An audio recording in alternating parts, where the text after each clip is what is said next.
ये वीडियो देखा आपने? ये वीडियो है जयंत चौधरी, चंद्रशेखर आजाद रावण, केपी चौधरी, प्रशांत कनौजिया का। इससे पहले सतपाल तंवर को भी बहुत बहुत धन्यवाद, भाटी जी को बहुत बहुत धन्यवाद, और उन तमाम लोगों का धन्यवाद जिनको मैं नाम नहीं ले सकता, लेकिन जो SC ST OBC माइनॉरिटी के हक अधिकार के लिए लड़ते हैं।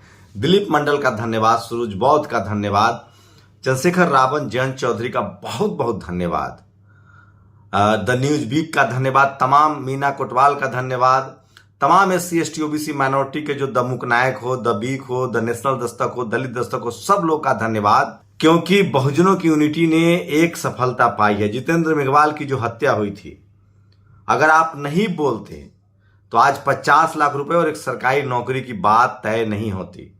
आखिरकार राजस्थान सरकार ने 1 करोड़ रुपए की मांग थी और एक नौकरी की मांग थी। ये जितेंद्र मेघवाल की भरपाई तो नहीं कर सकता है, लेकिन उनके परिवार के लिए बहुत जरूरी था। मैं फिर कह रहा हूं, SC ST OBC माइनॉरिटी के लोग जिस दिन एक दूसरे का हाथ थाम लेंगे, ये जातिवादी मनुवादी गुंडे कहीं दूर दूर तक नजर नहीं आएंगे। नमस्कार, मैं शंभू कुमार सिंह और आप देख रहे हैं नेशनल दस्तक। इस समय की सबसे बड़ी खबर आ रही है। सोचिए, जितेंद्र मेघवाल की हत्या होती है, रोज इस देश में SC ST OBC माइनॉरिटी की हत्या होती है। डेल्टा मेघवाल, चाहे पायल तडवी, रोहित वेमुला। इस देश में आप SC ST OBC माइनॉरिटी के अगर नेता हैं, MP MLA बन गए हैं और आप सवन लीडरशिप वाली पार्टियां में, तो आपकी औकात 2 रुपए की नहीं है। सोशल जस्टिस मंत्री बन सकते हैं, डर के रहना। आप ब्यूरोक्रेट्स हैं, अधिकारी हैं, सरकारी कर्मचारी है, बिजनेसमैन है, तो भी आपको डर के रहना है, क्योंकि आप अपने अधिकारों के प्रति लड़ नहीं सकते, सजग नहीं हो सकते, क्योंकि आपके पास टीवी अखबार नहीं है, पत्रकार नहीं है, और आप डरपोक हैं। आपके दिमाग में डर बैठा हुआ है। और सिर्फ कौन लोग? मुट्ठी भर लोग जो संविधान को नहीं मानते हैं, जो जातिवादी हैं, जो मनुवादी हैं, जो धर्म और जाति के नाम पर लड़ आते हैं, वो उसके आप गुलाम बने हुए हैं। जबकि आपकी संख्या हाथी की तरह है। फूले पेरियार, अंबेडकर और इस देश का संविधान आपको ताकत देता है। उसी ताकत ने आज, यूनिटी ने आपको, सोचिए, जयंत चौधरी सड़कों पर उतरे, चंद्रशेखर रावण सड़कों पर उतरे, सरकार को सम्मानजनक तरीके से समझौता करना पड़ा है। मैं फिर कह रहा हूं, SC ST OBC माइनॉरिटी के लोग जिस दिन सोशल मीडिया पर लिखना सीख लें, एक दूसरे के हाथ पकड़ के खड़ा होना सीख लें, इस देश में मनुवाद कहां चला जाएगा कोई नहीं जानता है। शुक्रिया कहिए दिलीप मंडल जैसे लोगों का, सूरज बौद्ध जैसे लोगों का, और उन तमाम सोशल एक्टिविस्ट का जिनका मैं नाम लेना चाहता हूं, कुछ लोगों का जिनको मैं लगातार फॉलो करता हूं, चाहे वो सुशील शिंदे हो, चाहे सूरज कुमार बौद्ध हो, चाहे दिलीप मंडल हो। ये तमाम लोग जो हैं, जो लगातार सोशल मीडिया पर एक्टिव हैं, सोशल मीडिया पर लिख रहे हैं, चाहे सुरेश योगेश हो, ये तमाम लोगों का मैं धन्यवाद करना चाहता हूं, जो अपनी जान जोखिम में डालकर आपकी लड़ाई लड़ रहे हैं। मैं फिर कह रहा हूं, इस देश के नेता हों, बहुजन समाज के, SC ST OBC माइनॉरिटी के, ब्यूरोक्रेट्स हों, अधिकारी हों, चपरासी हों, बिजनेसमैन हों, पत्रकार हो, आम जनता हो, आप कोई सुरक्षित नहीं है जब तक आप यूनाइट नहीं होंगे। तो जितेंद्र मेघवाल के परिवार को 50 लाख मुआवजा और सरकारी नौकरी पर बनी सहमति, अधिकारी पुष्टि होना बाकी है। संघर्ष का कुछ तो असर हुआ, लेकिन ऐसी सामंती सरकारों को आंख खोलने और जातिवादियों को हेकड़ी उतारने के लिए इससे भी बड़े आंदोलन करने होंगे। सरकार में बैठे समाज के लोगों की जवाबदेही तय करनी होगी। सुरेश जोगेश ने लिखा है, शुक्रिया जोगेश और इस खबर को देने के लिए। और मैं फिर कह रहा हूं कि हमें एक दूसरे का हाथ थामना पड़ेगा, एक दूसरे के साथ खड़ा होना पड़ेगा। दूसरी बड़ी खबर है, सोचिए, SC ST OBC माइनॉरिटी के लोगों को कहना चाह रहा हूं, कौन आपका आरक्षण खत्म करता है? मुसलमान नहीं नफरत करता है आपसे। SC ST OBC के लोगों से कहना चाहता हूं, कौन आप पर जातीय हिंसा करता है? मुसलमान नहीं करता है। SC ST OBC के लोगों से कहना चाहता हूं, आप शादी कर ले तो कौन हत्या करता है? SC ST OBC माइनॉरिटी के नेताओं से कहना चाहता हूं, आपको कौन गुलाम बना रखा है? नौकरी करने वाले को लोग कहना चाहता हूं कि कौन आपके साथ अत्याचार करता है?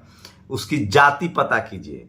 वो हिंदू हो सकता है, लेकिन उसकी जाति बहुत जरूरी है। और ये मुसलमानों को समझना पड़ेगा। जो मुसलमान इस देश का बार बार कहता है हिंदू हमला कर रहा है, हिंदू हमला कर रहा है, उनसे पूछिए, वो हिंदू नहीं है।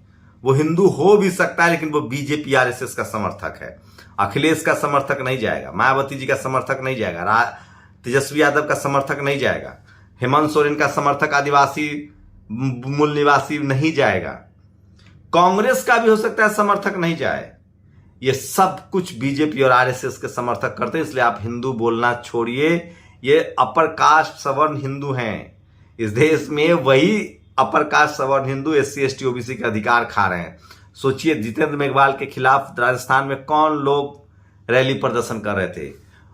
आप सोचिए, मुकेश सहनी को सत्ता से बेदखल करने वाली पार्टी किसकी है? चिराग पासवान का घर खाली करवाने वाली पार्टी किसकी है? उसी दिल्ली में आडवाणी किस हैसियत से सरकारी घर में रहते हैं? मुरली मनोहर जोशी किस हैसियत से सरकारी घर में रहते हैं? इस देश में मैं फिर कह रहा हूं, SC ST OBC माइनॉरिटी के लोगों को समझना पड़ेगा। कल मेरी, आज जितेंद्र मेघवाल है, कल मेरी बारी आएगी। अगर आप अपनी नस्लों को बचाना चाहते हैं तो सब लोग चुप्पी तोड़िए, दिमाग से डर निकालिए। सोचिए, अखिलेश यादव ने एक बयान दिया यूपी चुनाव में कि मुझे अधिकारियों ने बताया है कि पुलिस के बड़े अधिकारी कह रहे हैं कि काउंटिंग स्लो कर देना। उस अधिकारी का नाम ऊपर पहुंच गया है। एक टीचर पोस्ट लिखता है, उसको जेल में डाल देते हैं, चाहे वो मुसलमान हो, चाहे वो दलित हो, चाहे पिछड़ा हो, चाहे आदिवासी हो। शंभू पत्रकार है, बोलता है, आपके हक अधिकार की आवाज उठाता है, इसको जेल में डाल देंगे, आप सब घर बैठ जाएंगे। तो आप बच जाएंगे क्या? मुर्गे वाली हालत है। एक मुर्गा काटा गया, सब चुप है, दूसरा काटा जाएगा, सब बारी बारी से मरोगे। बचने का एक ही रास्ता है, एक दूसरे का हाथ पकड़ो। संवैधानिक तरीके से, मैं फिर कह रहा हूं, संवैधानिक तरीके से अपने हक अधिकार के लिए धरना प्रदर्शन करो। हमारी संख्या 90% है। हमें हिंदू कह के मत बहकाओ। हम SC ST OBC हैं। धर्म किसी का कुछ भी हो सकता है। धर्म आपका फंडामेंटल राइट्स है। आप सिख हो सकते हैं, क्रिश्चियन हो सकते हैं, आप हिंदू हो सकते हैं, आप कुछ भी, लेकिन आपकी जाति बहुत जरूरी है। SC ST OBC माइनॉरिटी का शोषण जाति के आधार पे होता है। अगर SC ST OBC हिंदू हैं तो शादी करने पर क्यों मार देते हो? घोड़ी चढ़ने पर क्यों मार देते हो? हमारे पास जमीन क्यों नहीं है? शहर में घर क्यों नहीं है? हमारे आरक्षण का विरोध क्यों करते हो? हमारे बच्चों का नंबर क्यों काट लेते हो? हमारी जितेंद्र मेघवाल हिंदू नहीं था क्या? मीना को पायल तटवी हिंदू नहीं था क्या? शंभू कुमार सिंह हिंदू नहीं है क्या? नहीं, इस देश के मुसलमानों को समझना पड़ेगा। जो तुमको धर्म के नाम पर सवर्ण पत्रकार, सवर्ण मीडिया जो धर्म की खबरें दिखाता है, लेकिन मुसलमान का OBC आरक्षण नहीं मिल रहा है 90%, जबकि वो आरक्षित कैटेगरी में वो नहीं दिखाता है। तो ये बात समझना पड़ेगा। और इसलिए मैं कहता हूं कि जब तक आप एक दूसरे का हाथ नहीं थामेंगे, आप नहीं जीत पाएंगे। और खासकर सवर्णों को समझना पड़ेगा कि अब SC ST OBC माइनॉरिटी के लोग चुप हो गए। और मुसलमानों को समझना पड़ेगा कि आप हिंदू मत बोलिए, उनको BJP RSS का कार्यकर्ता कहिए। देखिए, कर्नाटक के कोप्पल में एक 4 साल की SC बच्चा खेलते खेलते एक मंदिर में प्रवेश कर गया। महज इससे सवर्ण हिंदुओं का धर्म भ्रष्ट हो गया और उन्हें परिवार पर 25,000 का जुर्माना लगा दिया। लानत है ऐसी धर्म संस्कृति पर। भयावह स्थिति है। अपने बच्चों को मंदिर भेजना बंद करो। सोचो, अगर वो हिंदू होता तो ऐसा होता? नहीं, वो हिंदू नहीं है, उसकी जाति है, वो OBC है, SC है, ST है। दिलीप मंडल लिखते हैं, अगर भारत में हिंदुओं ने मांस खाना छोड़ दिया तो गोभी और मटन चिकन एक भाव बिकेगा।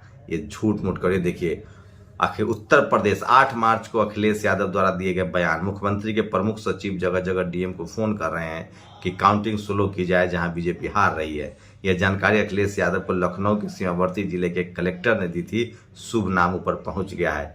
कब तक डरोगे? सोचो, जब तक डरोगे तब तक मरोगे। आगरा एक्सप्रेसवे पर कार और टोल टैक्स में 50 रुपए की बढ़ोतरी। बधाई हो आप सबको, पहले से ज्यादा राष्ट्र निर्माण। हाईवे पर एक्सप्रेसवे बढ़ा दिया गया है। तो ये तमाम बड़ी खबरें हैं जो मैं आपके लिए लेकर आता हूं। इसलिए मैं कहता हूं कि सोशल मीडिया ही सच्चा मीडिया है, सोशल मीडिया ही सच बहुजन मीडिया है। और इस जीत की बड़ी वजह है, जीत नहीं है, कंपनसेशन जो मिली है। हम लोग जब तक, मैं फिर कह रहा हूं, इस वीडियो को घर घर तक पहुंचाइए। हम सबको एकजुट होना पड़ेगा, खड़ा होना पड़ेगा, नहीं तो बारी बारी से हम सब मार दिए जाएंगे। मुसलमानों को समझना पड़ेगा कि उनके खिलाफ सिर्फ BJP और RSS के कार्यकर्ता है, हिंदू नहीं है। और SC ST OBC को समझना पड़ेगा कि तुम तभी तक हिंदू हो जब मुसलमानों से लड़ना है, वोट देना है। जब तुम्हारे अधिकार की बात होगी, आरक्षण की बात होगी, जमीन की बात होगी, रोजगार की बात होगी, शादी की बात होगी, सम्मान की बात होगी, तो तुम्हारी जाति बताई जाएगी, तुम्हें औकात बताया जाएगा। आप लोग की क्या प्रतिक्रिया? अपनी प्रतिक्रिया जरूर दीजिए। मैं जब तक हूं तब तक आपको अपने अधिकारों से सजग करता रहूंगा। आपकी क्या प्रतिक्रिया है? शुक्रिया। नेशनल दस्तक की आपसे गुजारिश है कि अगर इसको बचाना चाहते हैं तो नेशनल दस्तक को सब्सक्राइब करने के लिए रेड कलर के सब्सक्राइब बटन को दबाएं, फिर बेल आइकन की घंटी दबाएं। नेशनल दस्तक को बचाने के लिए बहुत जरूरी है कि हर खबर को शेयर करें, लाइक करें, कमेंट जरूर करें।